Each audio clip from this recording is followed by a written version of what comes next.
I sat in my office on the 19th floor of Meridian 1, overlooking the sparkling skyline of Austin as the late morning sun bounced off the Colorado River. Across the street, employees filed into Stratus Logic's sleek tech campus, oblivious to the fact that the entire framework managing their internal systems, from access badges to real-time data sync, ran on code developed by the woman they once dismissed. Mate. 6 years ago, I was just 24 and the youngest backend developer in Stratus Logic's innovation lab. "This is fantasy," scoffed Martin Galloway, the founder himself, lounging in his Italian leather chair as he flipped through my prototype deck. "You're saying this clustering model, built by someone barely out of college, can boost our process efficiency by 40%? I kept my voice steady. In controlled tests, it averaged a 67% optimization. It scales. He waved me off. "Amber, I'm not here for hackathon tricks. I need enterprise-ready solutions, not science fair projects." My team lead, Aaron Patel, tried to defend me. "But Martin, her code outperformed our legacy builds across every benchmark." "Legacy takes decades," he snapped. "Not weekends. Miss Dunn," he never once said my full name, "get back to assigned tasks or you won't have any." Humiliated, I left that meeting gripping my laptop, my heart in my throat. 2 weeks later, it got worse. Late one night, a notification pinged. My system access hadn't been revoked. Curious, I clicked. Buried in a folder titled Tech Futures, I saw my entire architecture, with Aaron Patel's name stamped across every page. They'd stolen it, but they never understood it. What they rolled out was a stripped version of my system, missing safeguards, overloaded dependencies, a slow burn disaster. I could have reported them. I could have sued, but I chose something better. I rebuilt everything under a new banner, refined and bulletproof. Today, Stratus Logic pays a premium for my updated licensing contract, just to keep their lights on, and they still don't know who owns the rights. Yet. But I chose something better. I walked out of Stratus Logic the next morning and spent the next 3 years buried in my own code. Investors dismissed me at first, thought I was just another failed startup story in the making.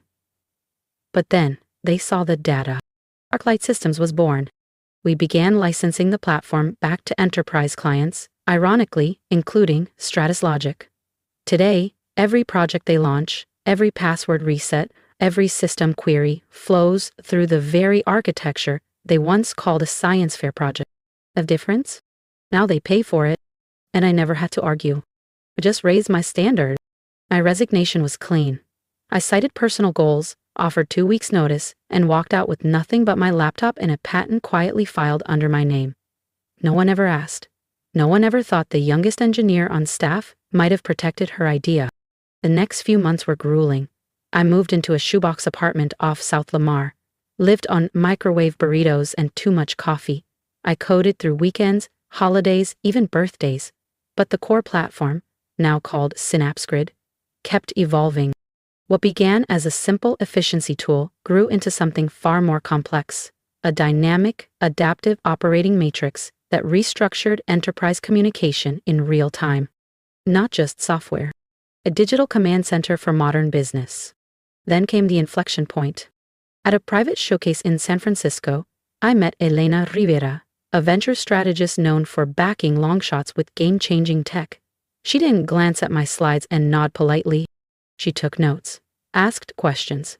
"How does the Lattice network handle distributed load spikes?" she pressed. We talked until the janitors started shutting down the lights. When we stood to part ways, she shook my hand. "This is brilliant. Why hasn't anyone built this yet?" I smiled. "They tried. Stratus Logic attempted a stripped-down clone last quarter." She paused. "Wait. That was you?" I nodded. "That was their version. This is mine."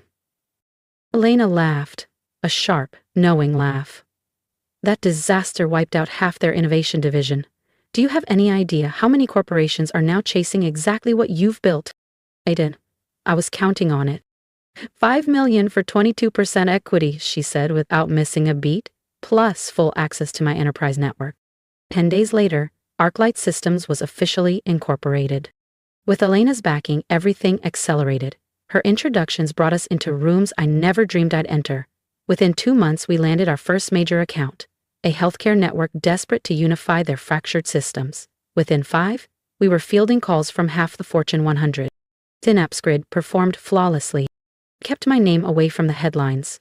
Used only my middle name and my grandmother's maiden name, Lena Morgan, on all external documents and trademarks. As far as the world was concerned, SynapseGrid had been developed by a mysterious upstart, led by Lena Morgan. Stratus Logic never made the connection, and I never had to expose them. Their attempt to mimic my prototype had already cost them dearly. The rollout imploded under real-world stress. Clients walked, lawsuits followed, their reputation nosedived, their stock followed. Meanwhile, SynapseGrid set the new gold standard. Then, the email arrived. Subject: Strategic Collaboration Inquiry. Dear Miss Morgan, I represent Stratus Logic Inc., a global tech firm currently restructuring its enterprise infrastructure. We've been monitoring ArcLight systems with great interest and would like to initiate a conversation regarding possible integration. Sincerely, Martin Galloway, CEO. I read it 3 times. Every word. Savored it. They weren't reaching out. They were pleading. Elena was the first to spot the name in our CRM. She called me the moment she saw it. Tell me you're taking the meeting, she said, grinning through the phone. Oh, I will, I replied, eyes fixed on the Stratus Logic building across the river, visible from my corner penthouse office in downtown Austin. But not just yet. Elena laughed. You're brutal. I love it. I let them sit in silence for 2 weeks. Their stock slipped another 12%. Analysts buzzed about internal turmoil. Martin gave vague interviews about long-term pivots. It was satisfying on a level I didn't know I needed. Then I responded. A brief, courteous email confirming I'd be open to a meeting. On my terms. They would come to me. The morning of the meeting, I hit the gym on the top floor of my building, pushing through every rep like it was erasing the memory of that boardroom dismissal. 6 years ago, I stood in Martin Galloway's office, being told my ideas were immature. Today, he was coming to me. Mrs. Morgan, my assistant called through the intercom. Mr. Galloway and his team have arrived. I slipped into a tailored navy suit, the jacket alone cost more than my first annual salary at Stratus Logic, and walked calmly toward the glass-paneled conference suite. Let the performance begin. He entered first. Same swagger, same perfect tailoring, but the eyes gave it away. His certainty had worn thin. Ms. Morgan, he said, reaching out. Appreciate your time. Behind them, Aaron Patel and 2 other faces I knew far too well. None of them blinked, not a flicker of recognition. It's incredible what 6 years, a different name, and visible success will do to perception. Please, I said, motioning to the seats. I took mine at the head. Slowly, deliberately. Let them wait. Let them guess. Let's be direct, Galloway began, clasping his hands. We're in need of modernization. SynapseGrid's reputation precedes you. I nodded once. Then let's discuss what that's going to cost you. If you've been holding your breath with me through every line of code and quiet revenge, don't let go just yet. Hit subscribe so you don't miss what happens when the mask starts to slip and someone finally realizes who Lena Morgan really is. I lifted an eyebrow, voice cool. Is that so? Then tell me, Mr. Galloway, how well do you actually understand our system? He straightened, launching into a carefully rehearsed pitch stuffed with buzzwords. Predictive modeling, scalable architecture, cross-planar neural mapping. It was polished, but hollow, like he was reading a language he didn't truly speak. Aaron Patel nodded dutifully beside him, clearly the one who prepped him. Impressive vocabulary, I said smoothly when he finished, although I couldn't help but notice you left out your company's last modernization effort. The temperature in the room dropped. Martine's smile twitched. That project was unfortunately mishandled. We were given poor recommendations. Erin stared hard at her notes, suddenly very invested in her stylus. Poor recommendations? I tapped my iPad and pulled up a document. You mean the rollout from 2 years ago? The one that lost you $30 million and collapsed after 29 days? Erin blinked. How did you? Enough, Martin snapped. He recalibrated his tone. That's why we're here now. We've learned. And SynapseGrid is the industry leader. I walked slowly to the window, the Austin skyline glittering beyond the glass. Across the river, the Stratus Logic Tower stood tall, still clinging to its past. Tell me something, I said without turning. What happened to the developer who built the system you tried to copy? The one whose work you buried? Silence. I'm not sure what you mean, Martin said stiffly, but his voice betrayed him. I turned, meeting his gaze head on. No? Let me jog your memory. A junior developer, female, presented a dynamic system you dismissed as immature. Ring any bells? Aaron's face went ghost white. Martin narrowed his eyes, staring at me now. Really staring. How do you? I smiled, returned to my seat, and tapped a button beneath the edge of my desk. The wall screen behind me flickered to life. Displayed in crisp clarity, the original Synapse Grid concept deck, my system diagrams, my annotated code, and at the top, in bold, Ember L. Done. Hello again, Mr. Galloway. Remember me? The immature junior developer you dismissed? Chaos. Aaron dropped her stylus. One of the advisors cursed under his breath. Martin lurched up from his seat, face reddening with confusion and disbelief. This can't be real, he said, voice cracking. I calmly folded my hands on the table. No, Martin, this is real. And more than that, this is justice. You're not Lena Morgan, he stammered. That's my middle name, I replied smoothly, and my grandmother's maiden name. But you knew me as Amber Dunn? The developer you dismissed. The one you told to stop pretending she was building something real? We'll take legal action, Martin snapped, but even he could hear the desperation in his own voice. That system was developed under our employment. Incorrect, I said, cutting him off. Synapse Grid was fully patented before I ever pitched it to you. You never thought to check the filings, did you? I leaned in slightly, smiling. Oh, wait. Your systems are still too outdated to access records that far back. I rose from my seat, adjusted my blazer, and walked slowly to the end of the table. But that's not the reason you're here, is it? You're here because Synapse Grid now powers your competition, because your clients are migrating, and every quarter you stall, your relevance erodes. He clenched his jaw.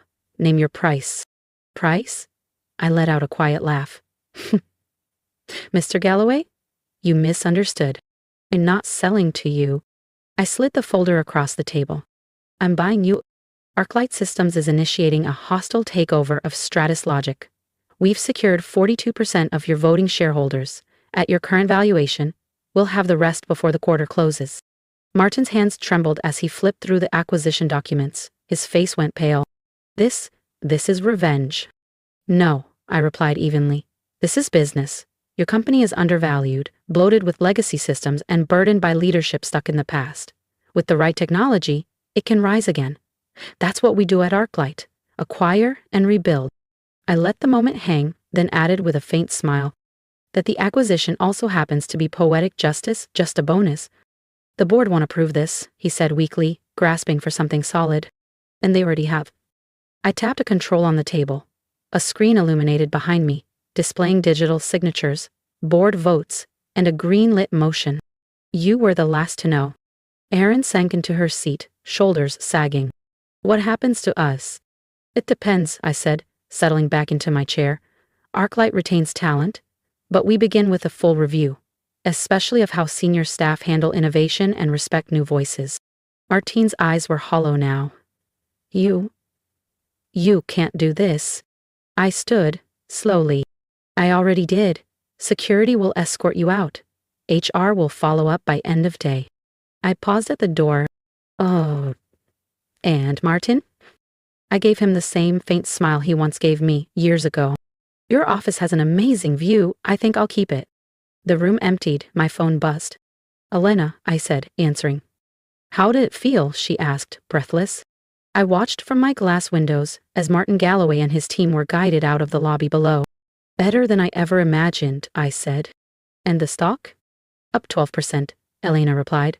Wall Street loves the idea of Arclight reviving Stratus Logic. Good, I said. Schedule the press conference. It's time for Lena Morgan to step out of the shadows.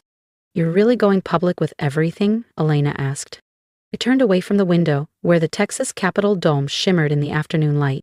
Not everything, I said. This isn't about revenge. It's about evolution, about innovation replacing inertia, about an idea once deemed too green becoming the backbone of tomorrow. Exactly. The next morning, I stepped up to the podium with the Austin skyline at my back, announcing ArcLife Systems' acquisition of Stratus Logic Inc. I wore the same navy blazer I'd worn the day Martin Galloway dismissed me 6 years earlier. No one else noticed, but I did. Reporters pressed me about my past, about why I chose anonymity. I gave the prepared answers. Product over personality, let results speak for themselves. They didn't need to know about the instant ramen, the nights alone, or the voice in my head that sometimes agreed with Martine. Success drowns out doubt. A month later, Stratus Logic was fully absorbed into ArcLight. As promised, we evaluated everyone fairly. Some stayed, some flourished. Erin Patel now handles compliance, a filled, steady but risk-averse. She never understood the vision, only the structure. Martin Galloway? He retired. His old corner office? It's my backup workspace now. Symbolic, mostly. A quiet reminder that no vision is small in the right hands. On quiet nights, I still open the original Snaps grid proposal, the one they scoffed at. The old diagrams, my early logic threads. They don't remind me of rejection. They remind me why I started. Today, that same building still stands, but it bears the ArcLight Systems logo. Thousands log in daily to a platform built by a woman they once overlooked. And in the inner pocket of my old blazer, I keep a single, folded page. My resignation letter, from all those years ago. On the back, in faded, trembling handwriting. Remember this moment. It's not the end. And it wasn't the end. It was the beginning. If you've stayed with me through this story, thank you, not just for listening, but for seeing me. I used to think staying quiet was how you survived, that shrinking yourself down might earn you a place at someone else's table. But I've learned through every sleepless night and every closed door that you can't grow in places that refuse to let you shine. They called me naive, arrogant, inexperienced. But every rejection, every overlooked idea was shaping the version of me who would one day sit at the head of the table and own the building it stood in. If you've ever been underestimated, I want to hear your story. Drop a comment below. Share the moment they said you weren't ready and how you proved them wrong, or how you plan to. Because this isn't just my story. It's yours too.